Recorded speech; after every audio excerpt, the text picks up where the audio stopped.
hunting down bot lane with the water walking. Here we go, Predator coming in, flashing away from the Dazzle there, and Gorilla gonna hop onto his teammate by now.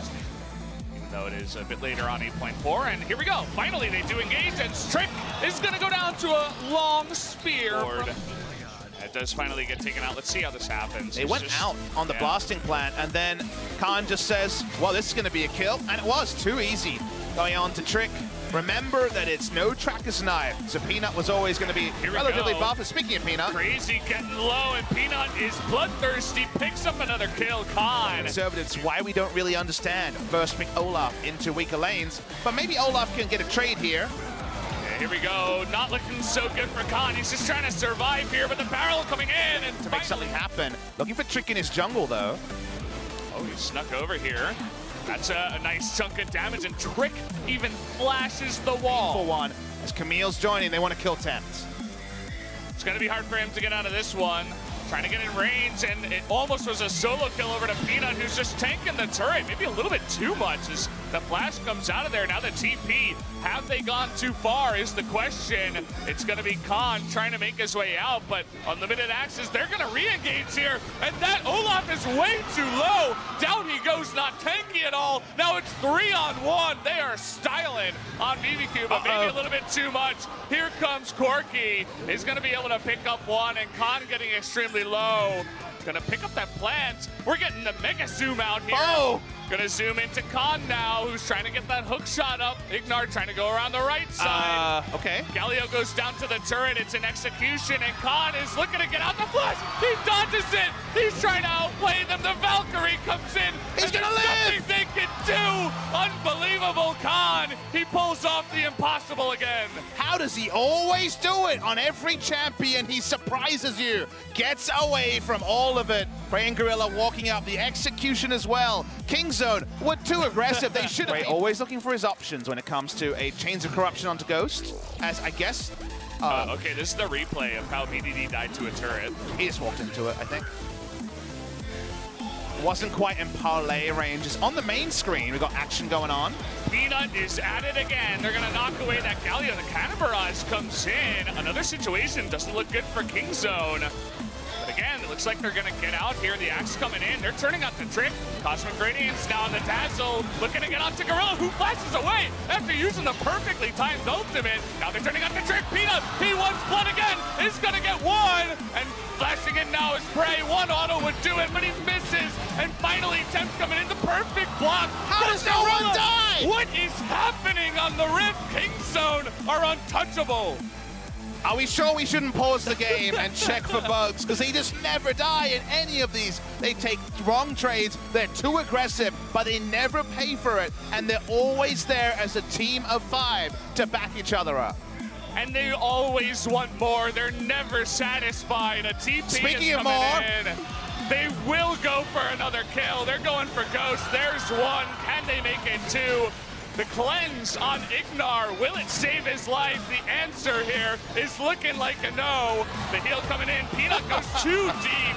Again, they're just playing with their food. I thought it couldn't get more after game 1, but I was wrong. We're gonna take another look at this very extended replay. They will show you live picture-in-picture, but not action happening there. Peanut goes in, but the turnaround options here are great. The disengage on BDD was big, actually. The buster shot was perfect, and when Trick came in, they realized they needed to make their escape through the turret. And then you thought, with Tempt coming in and the ultimate, the Cosmic Radiance being armed, that this would be bad news for Kingzone. But the Chains of Corruption to stop Ghost doing any consistent damage.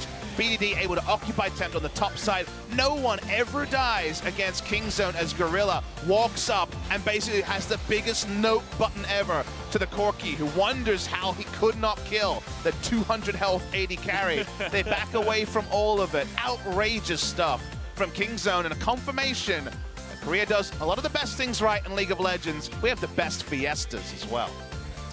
At least we do when Kingzone is playing the very extended replay. Like I said, it just never seems to end. I'm just glad they got Poggers enabled in time for this series, because certainly you can put a label on it. That would be the one I would use.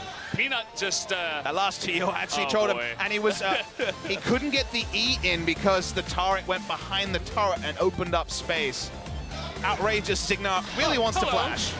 Let's see if he can. The answer's going to be no. Prey shutting him down with the help of his teammate. If that actually happens, Peanut, he's just waiting for it.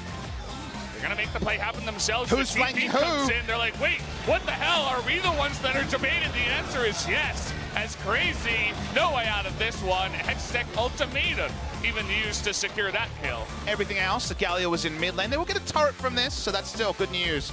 The side of BBQ. Prey's probably not going to try to repel 1v2. I say probably. You said probably. Maybe you said it a little bit too fast. This Ghost is getting low. He got the movement speed. Yeah, look at that. The Dazzle misses. Does it. He did it. He actually did it. 1v2 Prey. He doesn't want to let Peanut get all the praise in this one. Well, it's like probably about a damn 1v2. Why are you not running away, Prey? You're going to lose the turret because he turns around, throws out the Chains of Corruption that is a target ability when Prey uses it. Has the presence of mind to turn around first to get the fleet footwork movement speed and then to casually... Peanut, Prey, and Gorilla. BDD and Khan looking to solidify that. Now he's just going 1v3 at this point. Finally, he's going to have some help from behind. The double taunt comes in, and the flash on in with the Justice Punch. That's going to be one kill. He's going to be locked down. Trick, you're not going anywhere. As it is now 5-on-4. A couple more, and they are guaranteed first spot after KT's misfire yesterday. Last year, they were the ones slated to be the victors, but they look almost twice as strong here in 2018. I can't believe I'm saying it, but certainly looking that way as, well, we have just another fantastic King Zone replay, as if we didn't have enough of those. And they just walk in there, 3v1, they think, as the Nidalee looks like free food. Unfortunately.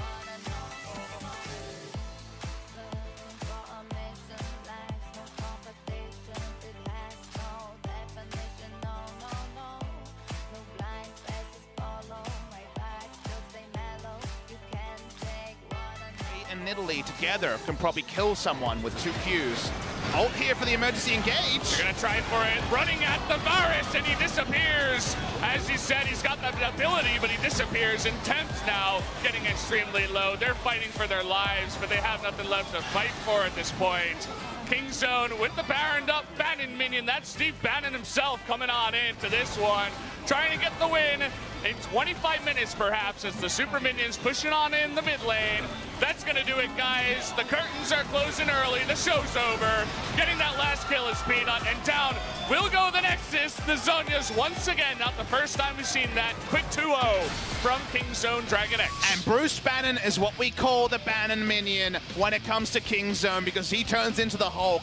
And King Zone Dragon X turned into the Hulk this series. They lost to BBQ in the first round robin. They were having none of that this time. Everyone decided at the same time to fire, and they summoned something amazing against BBQ Olivers. Was it clean? No. Was it exciting? Oh God, yes.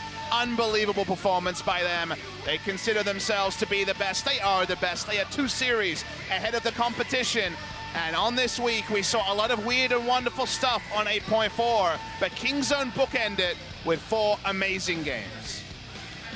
King Zone, only one of the teams here in Korea that can jump onto the Rift against a team that's decent and make it look that easy. They win that hard. Other teams, they win, but not like that. And it's exciting, it's fun, it's action-packed, it's a joy to cast.